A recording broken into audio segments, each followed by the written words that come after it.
What up? It's your boy Frank Sirius, a.k.a. Scooby the Godson, man, along with my partner in crime. Man, Derek, SiriusVybe Holmes. Yes, man, and together we are SiriusVybe Primetime. That's where we is. That's who we are, man. That's where we at. That's where we at. Tell them about the cruise, boss. Tell them about the cruise, boss. www.SiriusVybe-cruise.com. Something like that. I think that's it. That's something. Sirius dash. Say it, do it again. www.SiriusVybe-cruise.com. I think that's it. Something like that. Hey, Joe, ain't it like difficult to say W 3 times? Not think for me. you're done after the second one, though. Yeah, I hear most people say WW. Yeah, most people do that. Then, yeah. But we ain't even got to put the W's in no more. So you just go right to the I would search do bar. it again then. Go to the search bar, SiriusVybe-cruise.com, man. We got Black Alley again. We got Sirius Vibe, of course. No, we don't. I'm sorry. We got Black Alley. We got Listen Band. There we go. Then we got DC Vibe. There we go. That'd be me. Yeah, we got DJs. You left Secret Society out. Secret Society Band also, yeah. And DJ Frisco. And DJ Easy? Yeah. Easy. There it is. Hey, fact checkers. But nah, man, listen, all we missing is you. Make sure y'all go put your deposits down, get your cab as soon as possible. I hear they going fast, but we got room for you. So I'll see y'all on the cruise, yeah. All right, then one more thing I need you to tell them about. Yeah. Commanders Dallas weekend. Commanders Dallas weekend, October 17th through the 21st, man. It's going to be amazing.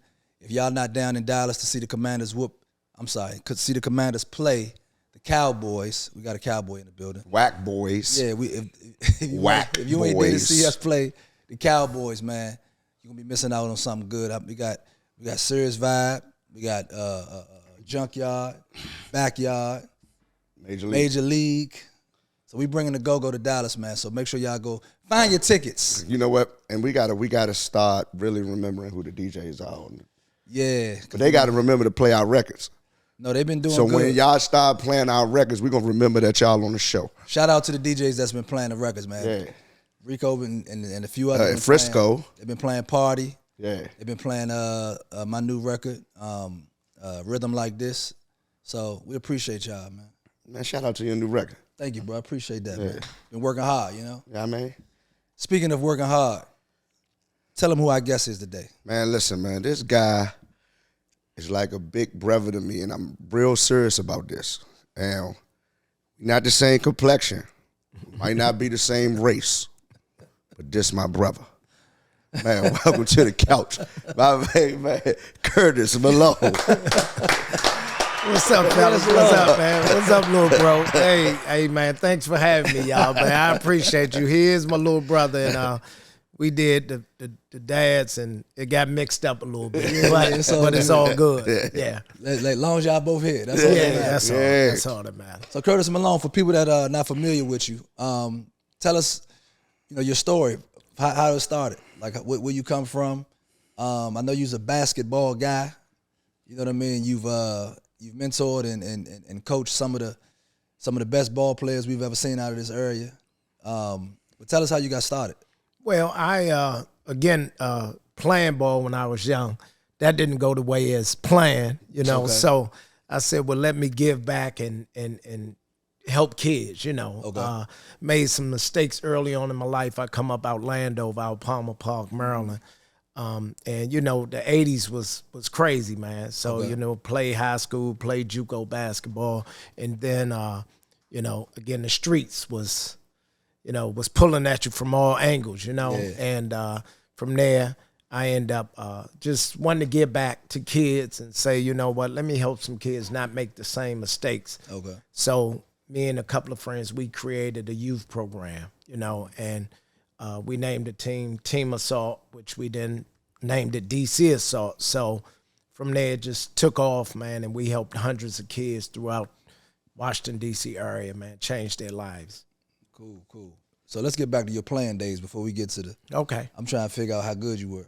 I think I was a decent player. Yeah.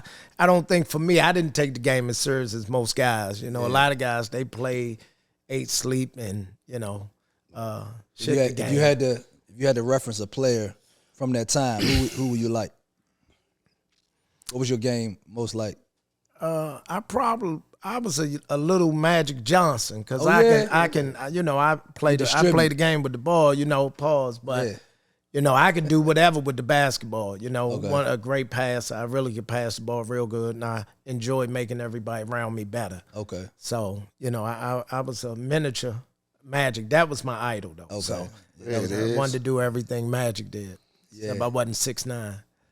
Yeah, if you 6'9", it might have went a little different. Yeah, it would have been different, of course. So you said you ain't take it serious. Did you use that to instill in the kids when you was bringing them up through the assault program? Like from the mistakes you made, you already knew that, hey, you got to work a little harder than yes. I did. Yeah. Yes. I mean, it was always to me cutting short, taking shortcuts. Mm-hmm. Wasn't putting in the work. So at the end of the day, after not doing those things, I knew what I wanted to see these kids do that I didn't do. So that's what I focused on. Mm-hmm. And with DC Assault, it was team assault then. Yeah. What was your first, major successful player that you helped? We had a kid, like my first McDonald's All-American was Mark Karcher out of Baltimore, which was a big-time player. Mark went to Temple. Played overseas, should have played in the NBA, and Kevin Ladd was a McDonald's All-American. And from there, I met a kid, DeMar Johnson, who ended up being my first lottery. He was a lottery pick at number 6 in 2000 draft. So, it was a lot of kids, but DeMar kind of took it to another level. Yeah. With him being such a special player. He was special. And what were you, essential to his development being he was 6'9", right? Yeah, 6'9". Like, you wanted to be that 6'9" Magic kind of guard. He ended up being a 6'9" guard, small forward. Guard. He was a guard. He was a guard, yeah. He was a little before his time, too. Yeah. Like, if he played today, it's normal to shoot threes, and he would play the game 15 years now because if you can shoot the ball. But he did everything else, but it was a little before his time, Okay. So when you was team assault, right, I guess you guys probably were funding your program in the begetting. Yeah, and then just talk about, like, when you got your first deal, like, how did that change and elevate you? Getting the sponsorship by the shoe brand, that took us to another level because everything was out of pocket. We was figuring out how to pay for everything, and it didn't matter. We did whatever it took to make sure the kids were able to travel. But getting that sponsorship deal, it really took us from being regular and normal to, up here. So from there, we left. We went with Nike first. That was our first shoe deal. And then from there, we went with Adidas, Sonny Vaccaro. Okay. So, what would you say to basketball enthusiasts, like ourselves? I mean, not Dirk, but, like us, that, programs like the AAU program that it is today, it's not like it was when we were coming up. No. What would you say to the enthusiasts that say AAU and those kind of private programs like ruin the game of basketball? Well, I mean, I think that's with any sport. You got bad high school coaches, you got bad college coaches. So AAU, of course, I think it created a monster because a lot of the coaches from high schools, they had an issue, but the AAU guys were spending all the time with the kids. Right. These guys in high school, they go home after practice. And AAU guy, you got a kid in trouble, you got to wake up 10, 11 o'clock, go get him out of trouble. Yeah. So it becomes more of a family thing. Kids at your house, they stay at your house, the teams are together. So my thing would be, don't let anyone really make you believe that you're doing a good job, because sacrificing your time and energy, man, is always a plus with helping the kid. Yeah. No matter if they make it or fail, but just giving your all and opening up your home, and I think that it's valuable, and should nobody be able to take any of that away from you. Man, let's give it up for that. Yeah. The coaches and the mentors that got to deal with these kids every day, and it's a lot, man. And I've watched my friends coach, and I always said I would love to be able to coach something, but it's the patience and the time and the sacrifice you got to do. I don't know if I got it. Nah, I think you're pretty patient. I am a patient man. Now, there might be an issue with your coaching ability, but because you have the patience, so I think you got it wrong about which part that you couldn't do. What you think I can coach? Being late. First of all, all right, man. All right, You put me on the spot. I had to come with a quick answer. Yeah, you're right. All right, so you basically played the sort of the father, the big brother, the uncle role with most of the players, and a lot of them now, they grown. Yes. How many of them you still keep in contact with? Just still so grateful for all the things that you've done. I believe it's a high percentage of all the kids whose lives I've touched, I still have a relationship with, whether they're doing good or some not doing good, some doing bad. So I still have that relationship with them, and they still look up to me. So I would say, probably 90% almost of the kids that came through the program, I still have a great relationship with them. So before we leave, like your the childhood, high school era, let's talk about your days in the go-go with Red Essence. Okay. I think you're still doing that same dance that you was doing. Oh yeah. I'm still doing the same two-step. So yeah. That hadn't changed much. Just can't move as good as I used to when I was little, and young. But now I'm still doing the same two-step. So what, you remember your first go-go? Yes, of course. 1979 at Prince George's Community College. Where's my first time seeing Red Essence. Okay. And I think that was my first, and probably I didn't want to see no one else. Nobody. Once I seen Red Essence, it was over with. Dang, that's crazy. I think it's about 100 degrees outside of PG Community College, man. God. They came out in that red and white, man, and they was looking sweet. Oh, they was looking sweet. Yeah. And it had you outside for about 6 hours waiting for them to start. Yeah. And all the old heads took, man. We might have walked up PG Community College from Palmer Park, but man, out in that sun. But when they came on, it was over with. It was a show. That's what's up. Yeah. That's what's up. Man, listen, Red Essence would do that to you though. That was your band coming up. You ain't listening to nothing nobody else. Yeah. I would listen, to Chuck? Too Bad. Chuck was good, but Chuck had an era that, when Red Essence was a little bad, Chuck was the man. But growing up in Palmer Park and the Club LeBurn and seeing and hearing Chuck, he was just much older than, the crowd was a little different. Yeah, I got you. From the riffraff that Red Essence and EU them bought. It was always a little more older, a little more mature. Yeah, it was much older, mature crowd. Yeah. I got you. Yeah. Man, let me tell you something. Nobody has the music CD collection that Curtis Malone got, Joe. For real? Go-go music. Yeah. You still got it? I still have some of them. Some of them? Yeah. I have some of them. I don't have them like I used to. Yeah, I need to come see you with the thumb drive, baby. Yeah. Nah, he flying. Oh, yeah. I got to see what you got over there. And mine was different, though. You can go to the mall and get those CDs, but I had a lot of things that wasn't out. Okay. That you can't get from a exclusive. mall, and exclusive. Yeah. If it wasn't exclusive, I ain't really want it. Yeah. I got you. That's what I say about my women. Yeah. Yeah.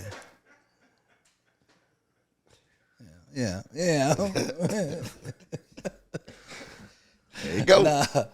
So listen, I wanted to ask about, and this might be out of pocket, inappropriate, I don't know, but I'm gonna ask it anyway. I always wondered when guys start working with kids, you always have that element of, you get your hooks in a kid early, hoping you make it to the NBA. Mm-hmm. Like, I know that element is there, not with you per se, but I know that element is there with grown people manipulating kids to stick with them, if you will. Yeah. Hoping they'll make it big one day. Did that element ever cross into your realm in terms of you working with kids? You see like uncles or? Well, you know what? No, not, that's not your agenda. That's not why you do it. You do it because. No, I'm talking about you, of course. Yeah. I'm talking about dealing with other, like not parents, but uncles, big brothers, aunties, whatever, you know what I mean? Making sure they try to stay close.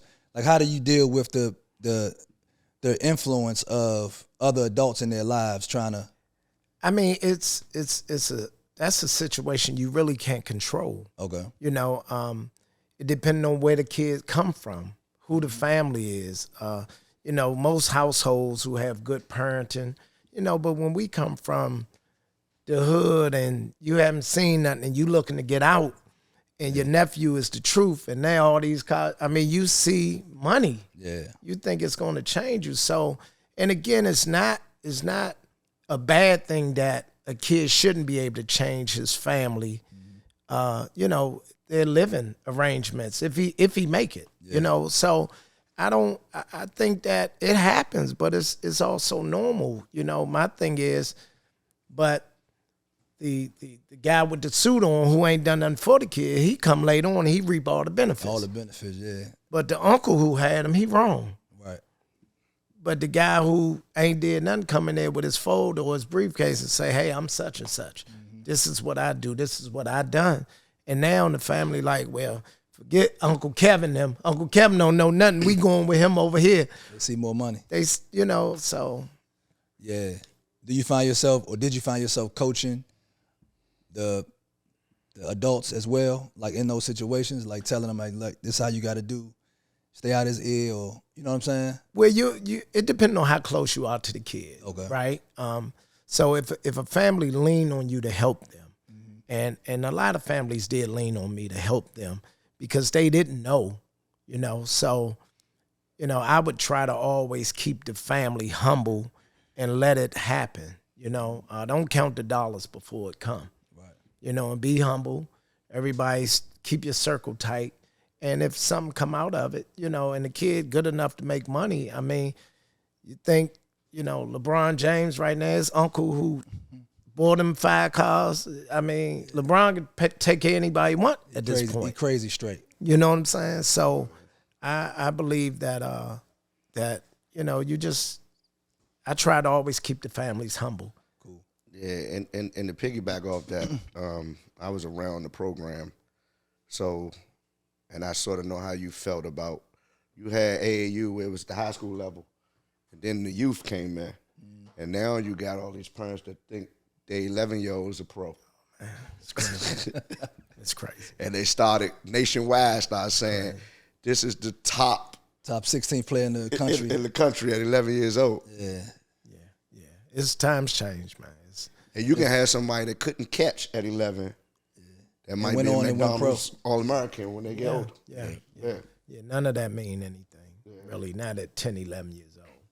You know, right. It really doesn't. So y'all hear it right here on SiriusVybe Primetime. Your 11-year-old, your 8-year-old is really not ranked top 8 in the country. He's good. He's good, and you can celebrate him. Right. But please stop putting it on the internet that he's top 18th in percentile. Let's get him top 18th percentile in reading and math. There it is. I agree. And social skills. Yeah. Learn how to shake a hand and look at a man in the eye. Yeah. How about let's start there before we start with this crossover. Yep. I agree. I agree with you. Tickles, Joe. Huh? Tickle. I don't like the tickle word. I don't like it. All right, so let's fast forward. All right. So you basically around here, man, you're known as the guru in AAU, right? And then your legal troubles hit. So during that time, me and you close, your big brother. I see news flashes coming everywhere, right? It's coming up. I think it might have been on ESPN. It was on Washington Post. Like, did you realize how strong you was even before that? You know, actually, you do, but you also don't, because I'm such a humble person. You know, I never was thinking I'm better than everyone. You know, so I never really seen myself as the guru of everything. You know what I mean? All I seen myself was the guy who wanted to change lives. Right. So for me, I really didn't see it. So when the legal stuff came, I didn't realize till you sitting in the bullpen down Central Cell, and you're like, oh shit, this might be over. You know, and then you see how valuable you were to the community. So at the end of the day, I really didn't. I knew I was strong, but I never thought I was who I was until I started reading things, and kids were disappointed, families was disappointed, but I didn't really, I didn't really put myself on a pedestal. And I can stand that too. Yeah. Because it was like when I saw it flash, I was like, man, you know what? This dude was out here flying. Like, yeah, like we shouldn't have been in Jaspers. Easy target. In there every day. Leaving that joint going to the house. Yeah. Yeah. I mean, but let's talk about the I guess the trouble, the reasoning for leading up to the troubles. You know what I mean? Because, and we ain't gonna keep saying legal troubles. I mean, niggas get locked up. Prison. I mean, if you do something illegal, I mean, that's it's legal trouble. Technically, it's legal trouble. That's legal. He got locked up. Yeah. Arrested. Nah, I mean, but so what led you to feel like you had to do that? Or was it like old habits, old things were in their head? I think that it was just, me, a chance taker, not separating yourself from certain things, right? Because I had changed my life. I was legally doing really, really good. You know what I mean? So, but I never stopped being friends to my people, my guys. You know what I mean? So for me, it was almost like, and things started changing a little bit in my life, and it wasn't going as good as it was, right? And so from there, it was just me thinking I could do this and get away with it. Yeah. You know what I mean? And you do it once or twice, and then you're like, oh man, let me I can go again. I can go again. Next thing you know, it's like, wow. Did you have a number you were trying to get to before you quit? It wasn't no number. It was just and you don't really, because my intentions wasn't to continue to do it. Right. It wasn't my intentions. I felt like I had enough players, and what my end goal was to become my own agent, run my own company. The things that Rich Paul and those guys are doing for LeBron, I was already working on that game plan, right, to become that guy. And I think, like I said, when I had Beasley, I felt like this is my son, right? And this could be my ticket out of all of this, right, because I put in the work. I took care of the kid. I raised him. Right. So, I felt like, Curtis could start his own management group, right? And sign players and represent players and continue to build something that, it didn't have to be in the drug game. Right. So that was my end goal, But again, when first thing people think is, oh, he making money off the kids. Well, somebody gonna make money off of them. So why wouldn't you take care of the guy who done took care of you and your family when you didn't have anything? So is that relationship still good or cool? No, it's not. I mean, it's not. We haven't spoke. I haven't spoke to the kid, but is that I mean, because I know he talked about his financial troubles by pretty much taking care of everybody when he first got on. He had people living at his house and all of that kind of stuff.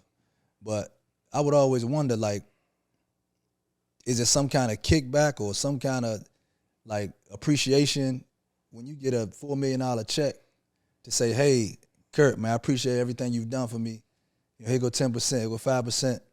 You know what I mean? I think too, though, like he was saying, the relationship is there, so a lot of things are done out of love and it's expectations. But where the other guy that he don't know, they come in with paperwork. So if they doing something for you before they do it, you sign. Right. But they gonna pitch it different. They gonna pitch it and say, I can do X, Y, Z. I got you here. You're gonna get this. This is what it's gonna be. So they got a sales pitch. All you gotta do is sign. This is out of love. It's almost like they expect you to work out of love for free. Yeah. A lot of times that's what people do expect, And me coming from the street, I'm like, okay, I'm good at this. Right. I can be special at this. You know what I mean? So I tell people all the time, because some people say, well, guys get kickbacks. They make money off these kids.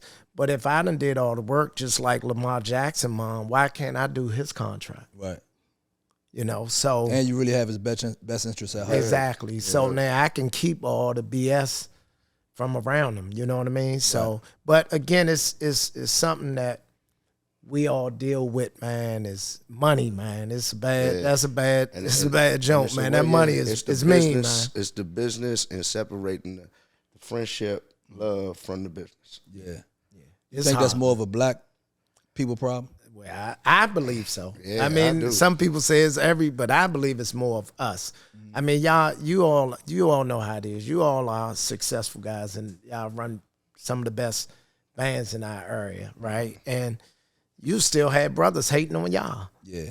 Don't want. Well, why you helping them? You know, it's the same, man. It's the crabs in the barrel, man. Mm-hmm. You know, and instead of wanting to see me, you know, be successful, you rather see me fail.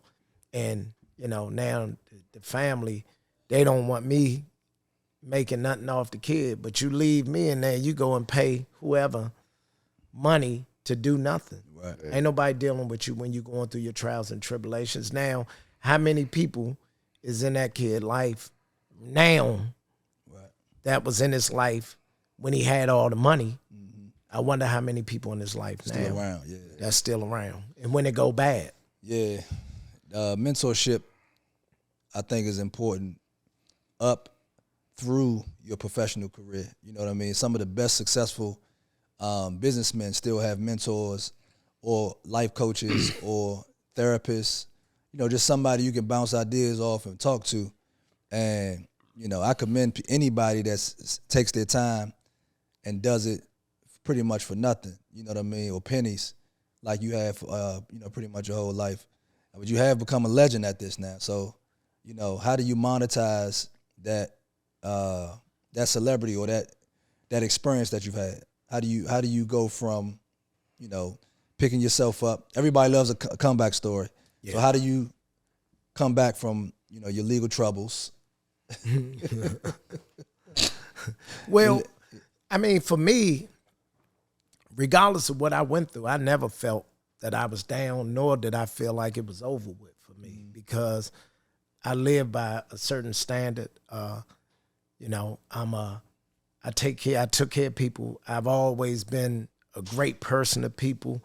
So it's a difference when you go through your legal trouble and you're a screwed up human being. Right. It's a lot different. It's a lot more people going to turn their back on you. First thing they say, oh, F him, forget him. You know what I mean? Right. But for me, I never really paid it or never thought that I'm washed up. Yeah. You know, now I felt that way when I thought it was going to be more time. Right.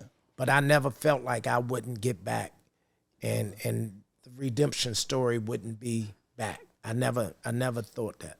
Not one day when I was incarcerated. Okay. How long were you incarcerated? 7 years. 7 years? Yeah. Okay. A lot of time to think. Yeah, it was a lot of time. Yeah. Toughest thing is your family, man. Yeah. You know, everything else, you know, I think I made the best of it. Yeah. I think. You know, so you got to make the best of whatever your situation is, and that's how I think. Nah, he still was the same old Lanny though. Yeah, he was there. So like, once you know, what your consequences are for your actions, and you accept it. That's the first thing you got to do is accept that there's some consequence behind it, and you made the decision. Yeah. So once you accept that, then you can start moving forward with anything else. Speaking of moving forward, you have this beautiful book that you've written, Curtis Malone, Duplicity, Basketball, Drugs, and My Double Life. It's a nice book, man. Did you start writing it in prison? Yes. Okay. Yes, I started writing in prison. So you wrote that? Well, I wrote my story, but I had guys that did all the editing and all that. So I didn't do all of that, and then the publishing company did their editing. So yeah. Shout out to your teacher at Parkdale, man. Absolutely. So I mean, talk about the double life that you felt like, or what you talk about in the book. You talk about feeling like you let the parents down, you let your family down, you let everybody down. But also while giving so much positivity to the kids and, trying to keep them out of trouble and telling them what not to do, was that the part of the double life story? Yes.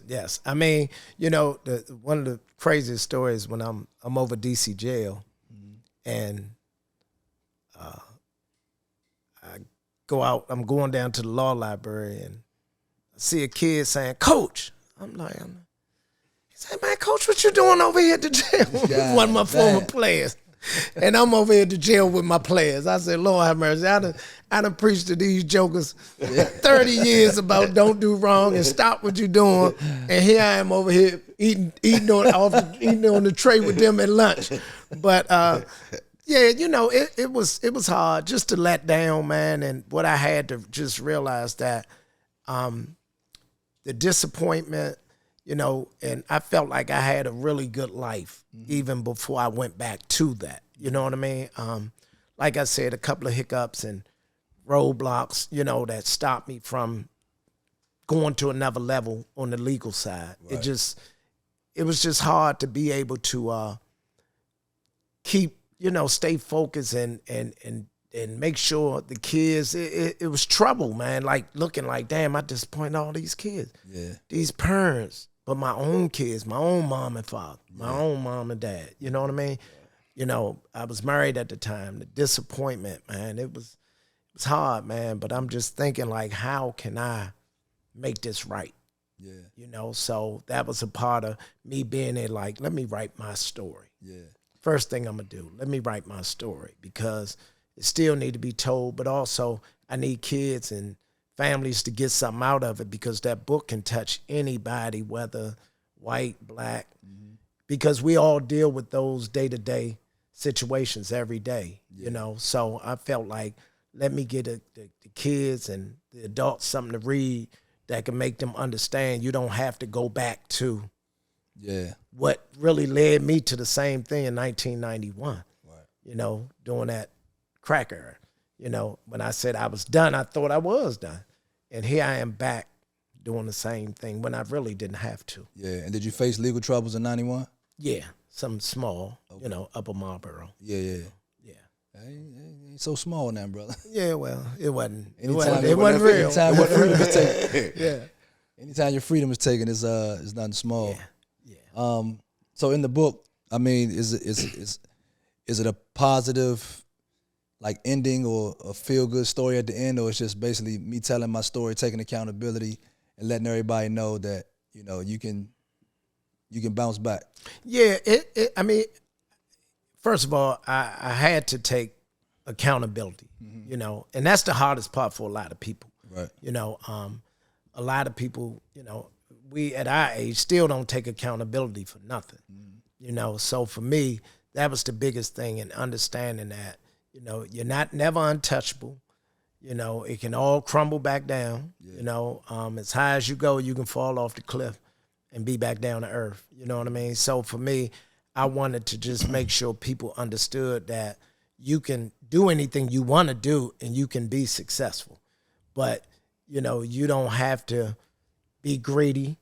Greed is tough, man. Yeah. It's tough. You being greedy, you got $1 million, you want $2 million. Yeah. So it was just like trying to make kids and the people who read this book understand that, you can be whatever you want to be and you don't have to deal with the legal stuff. You got to be able to not get in the car with your boys who they doing wrong.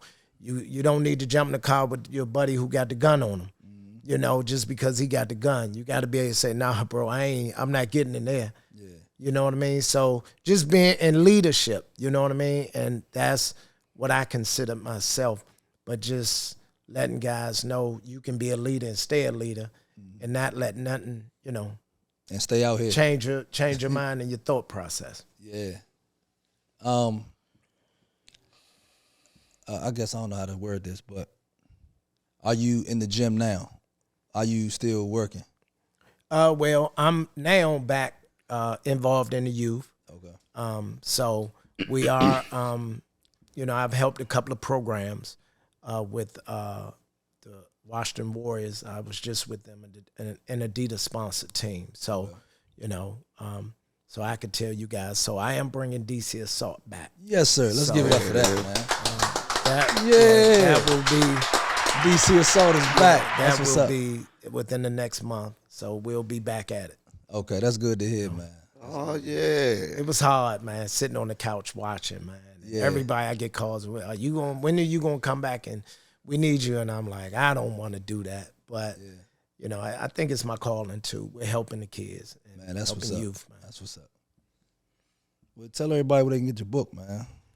Well, you can go to Amazon or Barnes & Noble. The book is on sale. The pre-release, those are pre-sale books right now. You can get it, the pre-sale books, but it'll be released September the 30th, within a couple of weeks from now. So, you know, it's just a real read. It ain't gonna get no better than this. I mean, It ain't gonna get ain't no cut cards in it. Ain't no nothing. You know, I might tell too much, but one thing I ain't doing is I ain't gonna tell on nobody. There you go. So, you know, but the truth is in there, you know, and for the people who probably was like, oh, I thought he was probably doing something, you know what I mean? But, yeah, but Yeah, like man. Derek didn't, he was like, man, I ain't know. I know you did. You probably been in the car about $1 million in the car in the back trunk. And Ain't even know. Ain't even know. Hey, so do you have a like a audio book or picture book for Scooby, like those that can't read? Well, actually, I'm going out of town to work on the audio this week. We will have audio, but also for you, sign language. They're going to do the sign language for you. Yeah. So, You know how bad it is now. 'Cause we play on stage so much, you know what I mean? It's so loud. I know his ears messed up. Yeah. What's wrong with yours then? I'm great.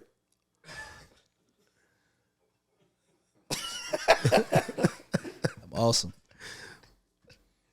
Say what?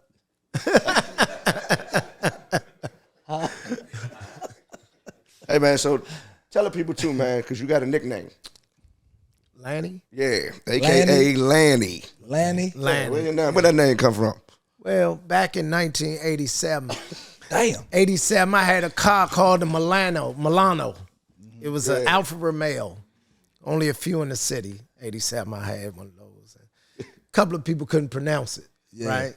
So it's a Milano, but people would say Milano because that's how I read, right? Especially the inner high guys, you know. Wait a minute. I hung around a lot. Wait a minute. You know, they couldn't pronounce that really, too good. So, but anyway, so it just, a couple of the inner high guys just started saying, man, forget it. Lanny. That's what they kept saying. Lanny. It was Milano, but they kept saying, man, that's Lanny right there. So I like Lanny. I've been Lanny forever, man. I like Lanny better than Lonnie. Because he'd have been Lonnie or Milano. I don't like it. I don't like it. I don't like it. I'm just saying. Nah, don't say nothing else. It's like if you was Lonnie. Milano. Somebody say Lonnie. Okay. I know it took you a while to come back to it. No. This man get one little haircut, man. I swear he think he got that Mike Muse. Oh, that's a low joint. Nah, I said, yeah. That's that Coliseum joint too. Yeah. That's Mike Muse down the Coliseum. Yes, sir. That's that fresh joke. Y'all got the same barber. Yeah, that's my God, Joe. That's when Fresh. Wop Wop He's Shooter on came fire. Yes, sir. That's that lady in my life haircut. Right? Uh-huh. Shout out to you, Mike Muse, legend. That's my guy. Go, man. That's right. Shout out to you. My idol. So, Len, anything else on the horizon? I mean, no, not right now, man. We just hoping that the documentary. I mean, I've signed with a group. We trying to figure that all out, man, and hopefully either it's going to be on a big screen or TV. We've been in discussions with some people about television series, different things. So I think once the book come out, it'll open up a lot of doors. Yeah. I believe that. So, and I'm gonna work on part 2 soon. So, Part 2 of the book? Yeah, because this is really up until my incarceration. Okay. It's not me going through it. It ain't the redemption story or any of that. I wanted to lead that for part 2. That's dope. So, I mean, I think I learned one thing in this interview, man, is that We gotta stop having expectations and really have firm deals in place. Yeah.